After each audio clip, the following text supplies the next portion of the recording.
क्या आप जानते हैं कि ताजमहल के नीचे ऐसे कमरे मौजूद हैं जो आम लोगों के लिए बंद हैं? रात की हल्की खामोशी में जब चांदनी सफ़ेद संगमरमर पर पड़ती है तो ताजमहल और भी पुरस्कार लगने लगता है।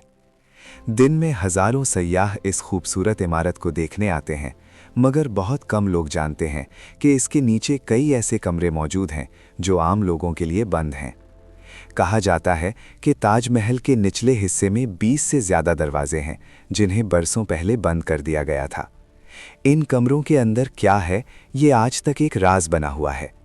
कुछ तारीखदानों का कहना है कि ये कमरे सिर्फ तामीराती ढांचे को मजबूत रखने के लिए बनाए गए थे, जबकि कुछ लोग ये दावा करते हैं कि वहाँ पुराने नवादात और तारीखी चीज़ें छिपी हो सकती हैं। लेकिन एक दिलचस्प बात यह भी है कि आम सयाहों को इन कमरों के अंदर जाने की इजाज़त नहीं दी जाती।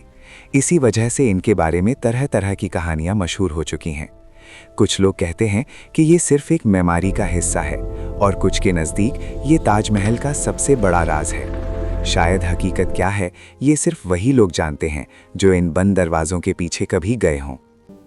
लाइक, शेयर, कमेंट और सब्सक्राइब ज़रूर करें।